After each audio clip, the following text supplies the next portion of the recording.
Hai, Assalamualaikum warahmatullahi wabarakatuh. Saya Izzah Isa.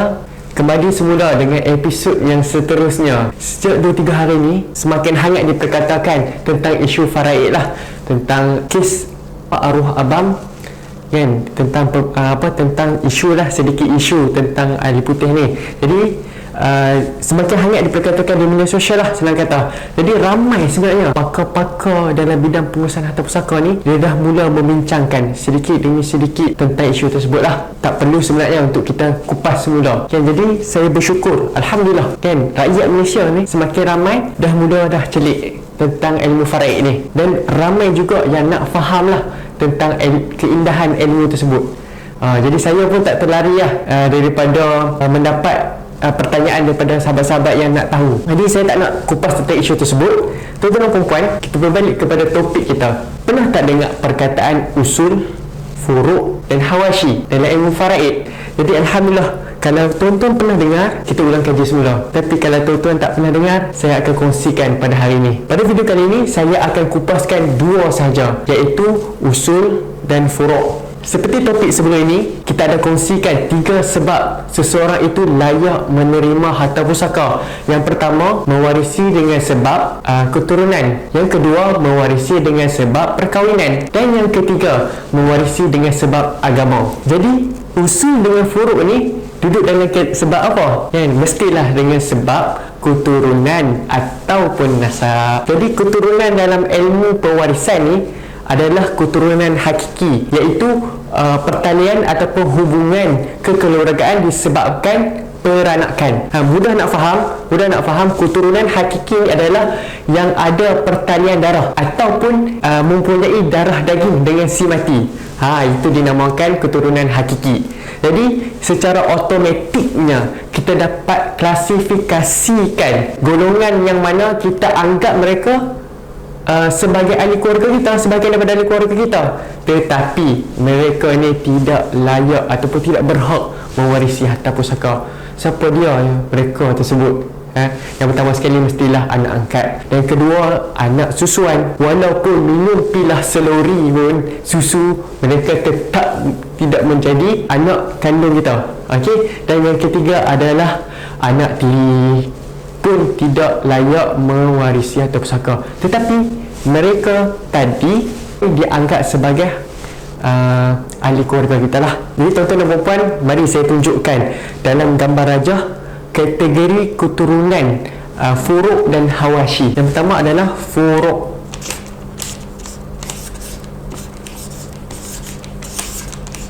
Furuk. Jadi apakah itu furuk? Furuk ialah keturunan ke bawah. Siapakah dalam kategori furuk ni? Iaitu anak, cucu dan keturunan ke bawah. Mereka itu adalah kategori furuk. Jadi saya tunjukkan dalam bentuk gambar rajah lah, untuk mudah faham. Si mati,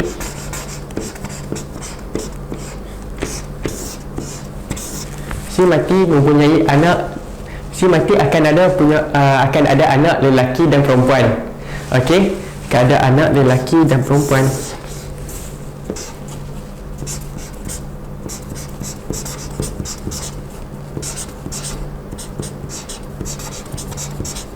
Dan akan ada anak perempuan.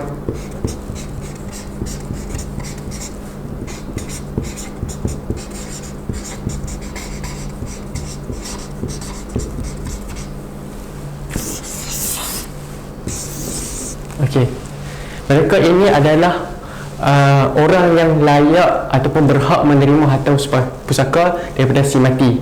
Baik. Daripada sini, mereka mestilah ada anak. Andai kata mereka ada anak, kita namakan mereka sebagai cucu lelaki dan cucu perempuan.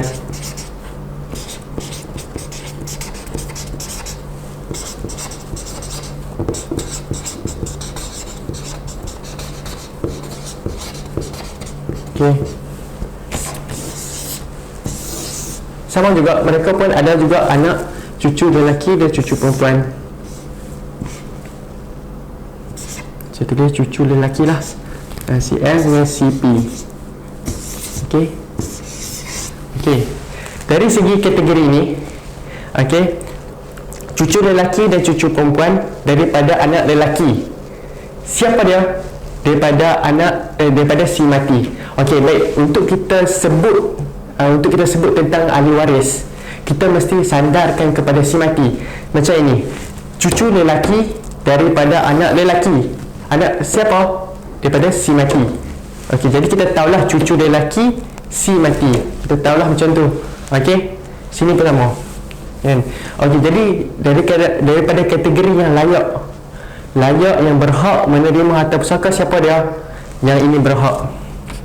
Cucu lelaki daripada anak lelaki, cucu perempuan daripada anak lelaki berhak menerima pusaka. Tetapi daripada mereka ni, cucu lelaki dan cucu perempuan, mereka tidak layak menerima harta pusaka.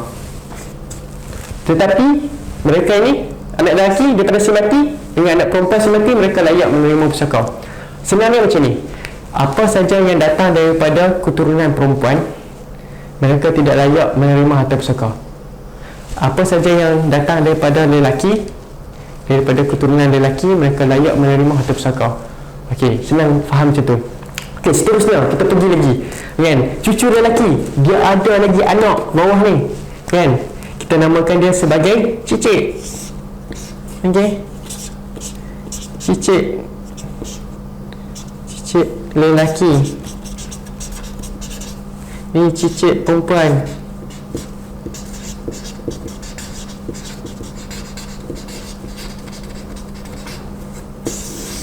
Okey. Mereka ni layak tak menerima pusaka? Cicit lelaki daripada cucu lelaki daripada anak lelaki si mati, layak tak? Mereka berdua ni layak menerima pusaka. Daripada sini, kalau ada cicit juga, mereka tak layak menerima harta pusaka. Okey, andai kata lagi, okey, cicit ni pun ada anak lagi. Nama dia apa? Piut. Yang kita namakan dia Piut. Piut lelaki. Kan? Piut perempuan. Kan? Sasuh tak? Piut lelaki, piut perempuan. Kan? Jadi mereka ni layak tak menerima pusaka? Ya, mereka layak. Dalam sini ada piut lelaki perempuan, mereka layak tak? Mereka tak layak. Okay, andai kata lagi piut ni ada anak lagi. Nama apa? Nama Oneng. Okey,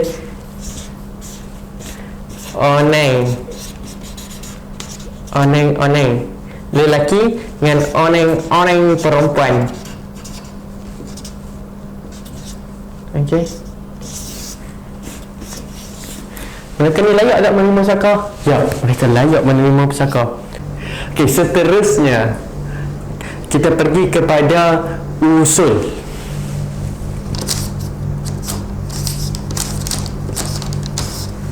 Okay, baik. Apakah itu usul? Usul ialah keturunan ke atas. Siapakah mereka? Mereka ialah ibu, bapa, nenek dan datuk sebelah bapa dan nenek sebelah ibu, dan ke atas lah. Okey, itu mereka dipanggil usul. Okey, baik. Saya terangkan dalam bentuk gambar rajah supaya semua mudah faham. Okey, baik. Saya bermula dengan si mati. Saya tulis SM. Okey, SM. Jadi si mati dia meninggalkan ibu dan ayah. Jika dia meninggalkan ibu dan ayah, kita tulislah sini. Okey. Ibu dan bapa.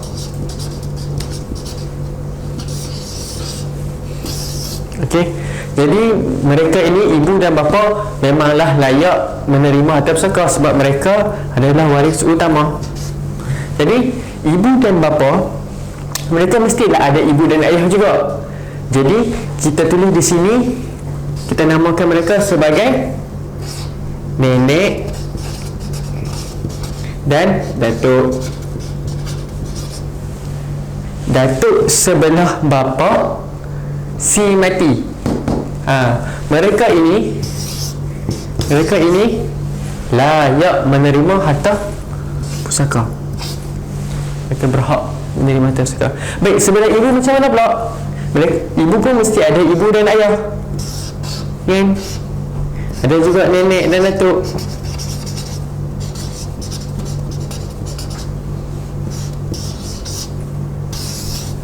Jadi di sini kita kena lihat.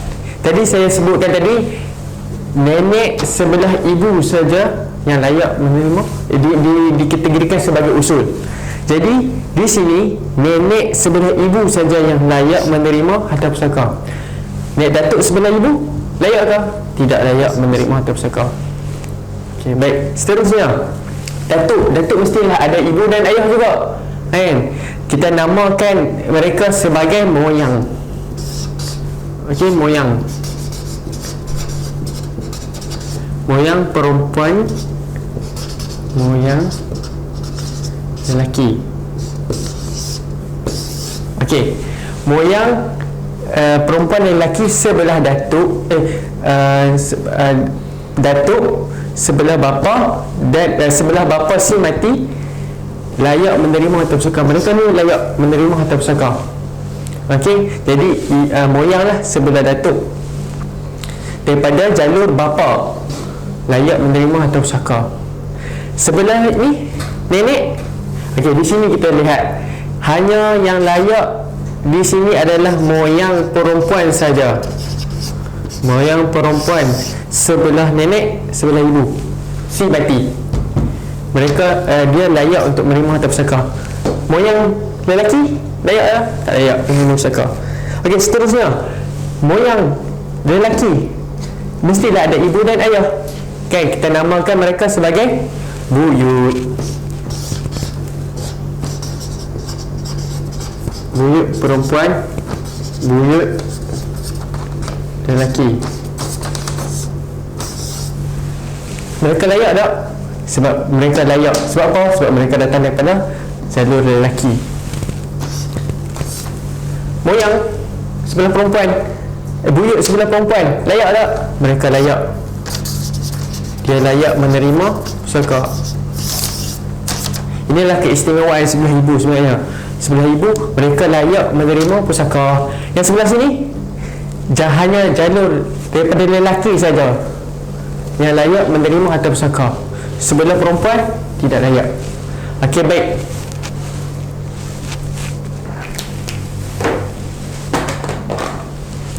Okey, di sini kita lihat. Okey, macam tadi juga seperti seperti furuk, cicit ke bawah pada adatnya jaranglah mereka lahir lagi semasa si mati ini mati, kan? Sama juga dengan usul. Moyang pada adat kebiasaan mereka ni dah lama meninggal, kan? Daripada si mati, sebab jarak mereka ni jauh sangat. Jadi mereka ni dinamakan sebagai waris yang tersembunyi, tetapi mereka berhak untuk menerima pusaka. Sekian, itu saja daripada saya berkaitan dengan usul dan furuk.